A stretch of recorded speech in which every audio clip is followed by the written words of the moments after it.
Assalamualaikum warahmatullahi wabarakatuh. Perkenalkan, nama saya Anggita Nasa Fitri dari Prodi Akuntansi Sore. Saya ingin mempresentasikan jawaban dari soal UTS dari mata kuliah perpajakan. Yang pertama ada soal UTS-nya. Objek pajak adalah penghasilan, yaitu setiap tambahan kemampuan ekonomis yang diterima atau diperoleh wajib pajak, baik yang berasal dari Indonesia maupun dari luar Indonesia yang dapat dipakai untuk konsumsi atau untuk menambah kekayaan wajib pajak yang bersangkutan. Jelaskan penerapan pengertian baik yang berasal dari Indonesia maupun luar Indonesia dalam perpajakan Indonesia dengan memberikan contoh aplikasi pelaksanaannya. Jawabannya, objek pajak yang dimaksud dalam undang-undang mencakup tambahan kemampuan ekonomis baik yang berasal dari dalam maupun luar negeri.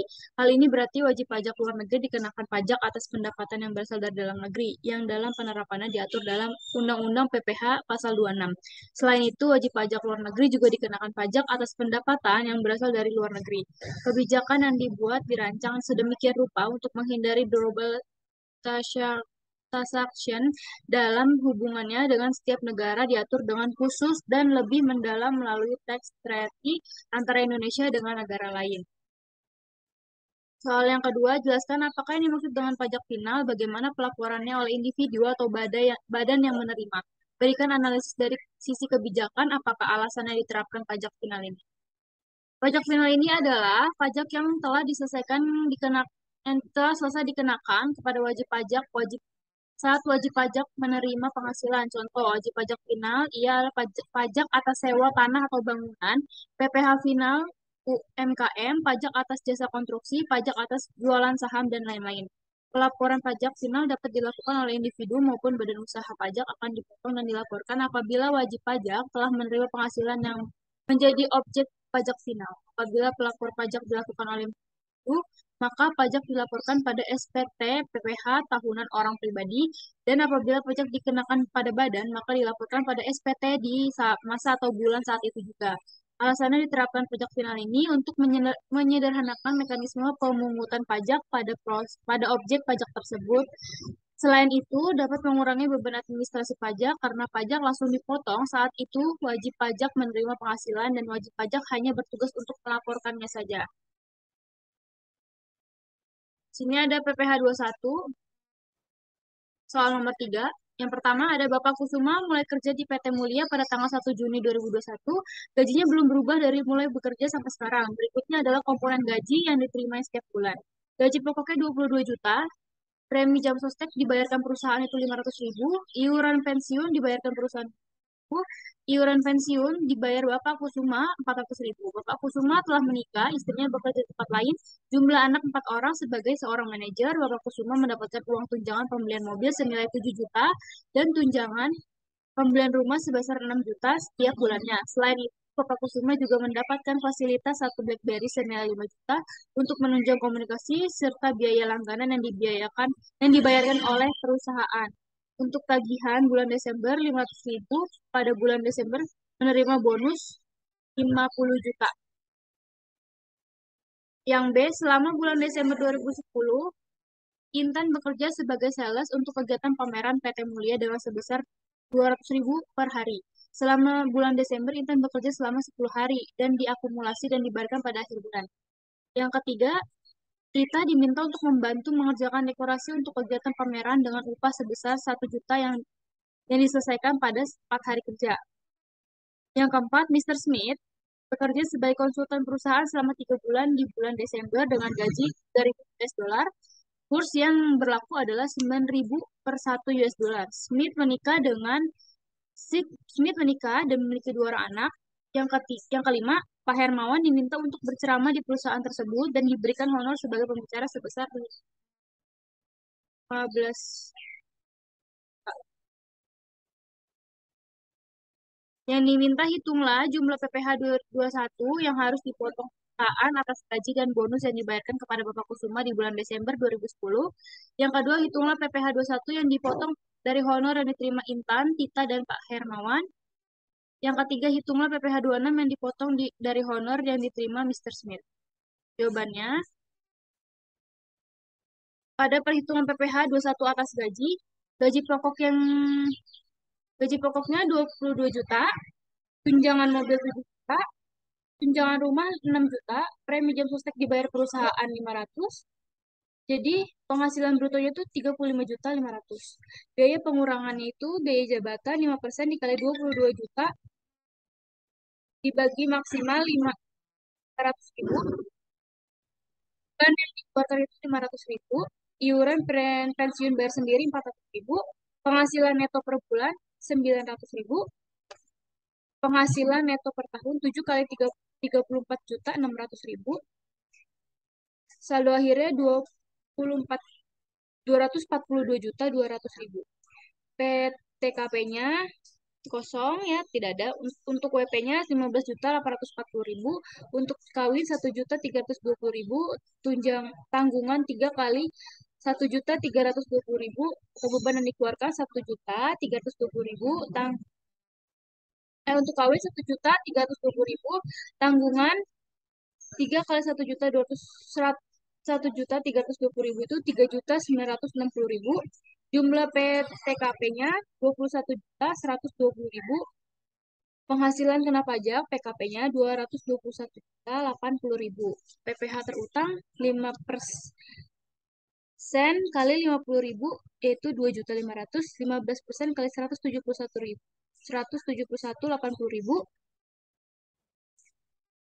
2 juta 2 juta 25.662.000. PPh terutangnya 28.162.000 dan PPh 21 per bulan 2.346.833. Perhitungan potongan PPh 21 atas bonus gaji pokok bulanan selama 7 bulan 154 juta, tunjangan mobil 49 juta, tunjangan rumah 42 juta, bonus 50 juta, penghasilan bruto atau per tahun 298.500.000. 200 juta 98.500.000. Biaya pengurangannya, biaya jabatan 3.500.000. Iuran pensiunnya 2.800.000. Jadi saldonya tinggal 2.300.000. 6.300.000. Penghasilan neto setahun itu 292.200.000. PTKP-nya 21.120.000. PKP-nya 271.80.000. PPh terhutangnya 5% kali 50 juta itu 2.500.000. 15% kali 200 juta itu 30 juta. 25% kali 21 juta 80 itu 3.162.000. PPh terhutang gaji dan bonus atau per tahun 3.162.000. PPh terhutang PPh 21 atas gaji 35.662.000. PPh bonusnya jadi 7.500.000. PPh 21 yang harus dipotong itu 2.346.833. PPh 21 atas gaji Desember 7.500.000. Gaji PPh 21 atas bonus 9.846.833. Perhitungan PPh 21 atas upah Desember 10 hari kali 200.000 itu 2 juta. Penghasilan neto tahun 12 kali 2 juta adalah 24 juta. PTKP-nya untuk WP beban yang dikeluarkan 15.840.000.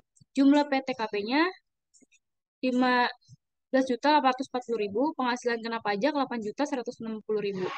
PPh terutangnya 5% dikali 8.160.000 yaitu 408.000. PPh terhutangnya berarti 408.000 dan PPh 21 yang dipotong pada bulan Desember 34.000. Ini upah borongan, upah kerja sehari 1 juta dibagi 4 hari itu 250.000. Upah sehari di atas 150. Batas PKP-nya ada 150.000. PKP-nya 100.000. Upah potongan terutang pajak 4 kali 100.000 sama dengan 400.000. PPh 21 terutang 5% kali 400 sama dengan 20.000. Smith masih dikategorikan sebagai WPLN yang membawa namanya sendiri atas bekerja di PT Mulia sebagai konsultan. Sehingga atas gajinya dikenakan potongan PPh pasal 26 secara final besar, yaitu PPh pasal 26 terutang dengan 20% dikali USD 3.000 kali 9.000 per USD sama dengan 5.400.000.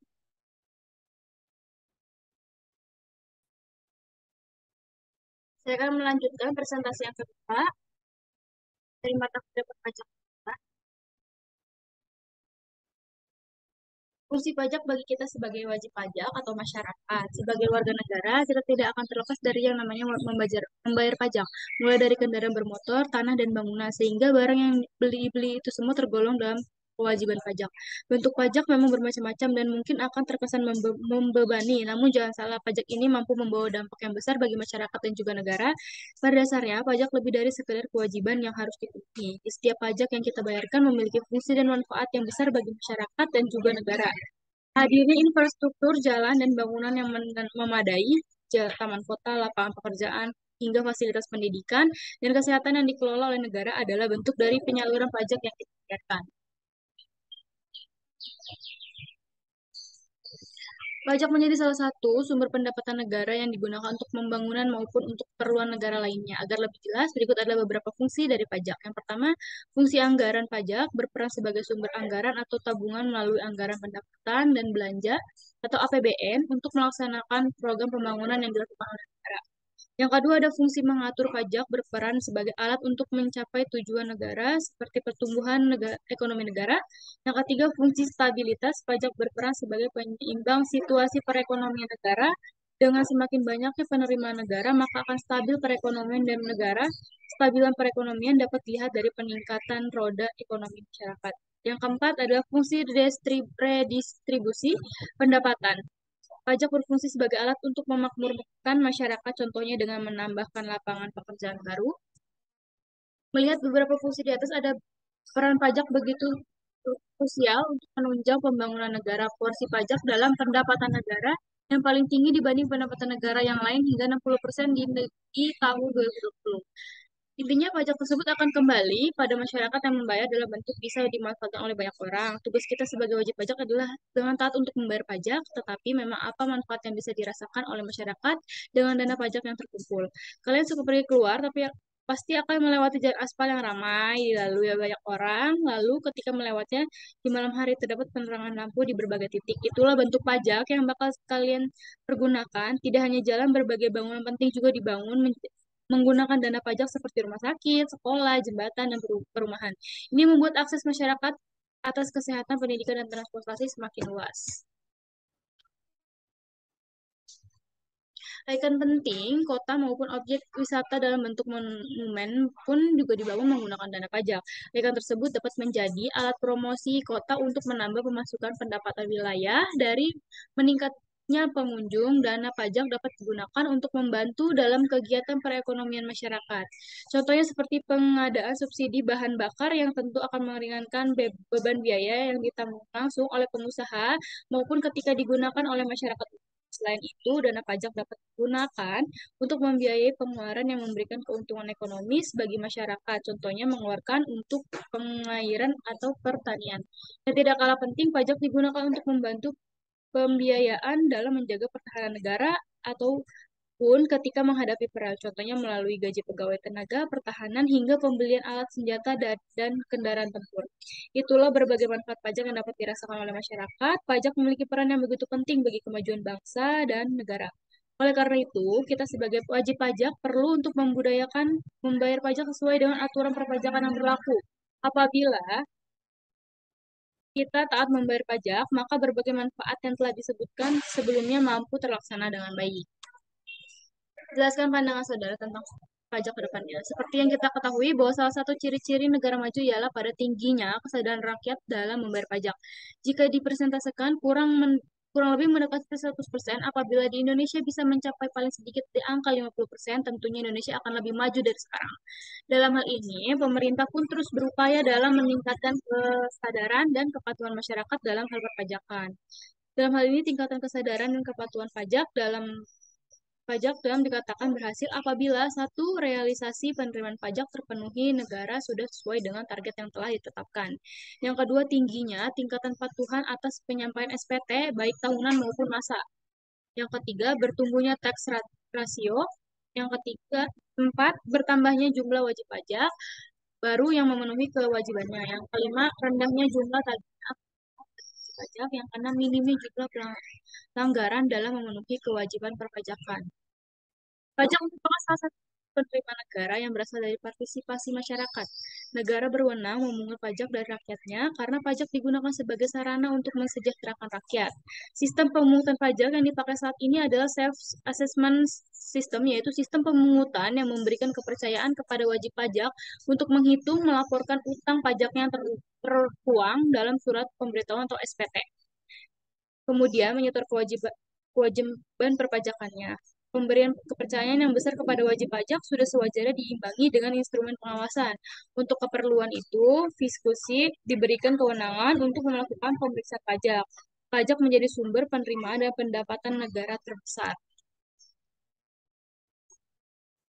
Peran pajak dalam meningkatkan pembangunan di berbagai sektor kehidupan tentu tidak dapat dipungkiri, namun tidak banyak rakyat yang menyadari hal tersebut.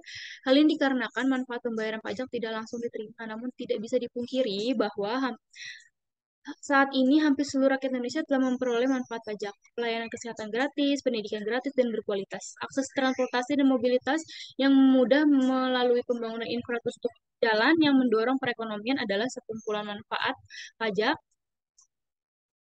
Peran pajak dalam membiayai berbagai pengeluaran negara, khususnya dalam pembangunan pajak, dioptimalkan apabila setiap warga negara yang merupakan wajib pajak dasar akan kewajibannya. Sampai saat ini dapat dilihat bahwa kepatuhan membayar pajak oleh wajib pajak masih rendah, sebagaimana disampaikan Direktur Penyuluhan, Pelayanan dan Hubungan Masyarakat Ditjen Pajak Hestu Yogja bahwa kepatuhan pajak masyarakat Indonesia dilihat dari tingkat tax ratio yang masih 10,3%.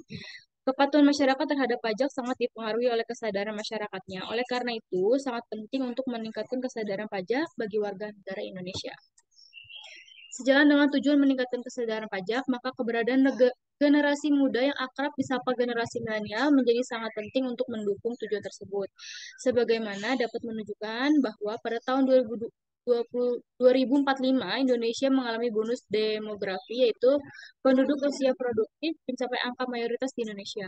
Bonus demografi yang dipenuhi oleh generasi milenial ini harus dioptimalkan untuk mendukung budaya sadar pajak yang diharapkan dapat menciptakan wajib pajak yang patuh pajak. Faktanya saat ini Indonesia tengah menerapkan kebijakan pengelolaan keuangan defisit, artinya pengeluaran lebih besar daripada pemasukan yang didapatkan. Secara lebih sederhananya, Indonesia tidak memiliki cukup uang untuk menjalankan roda kehidupannya.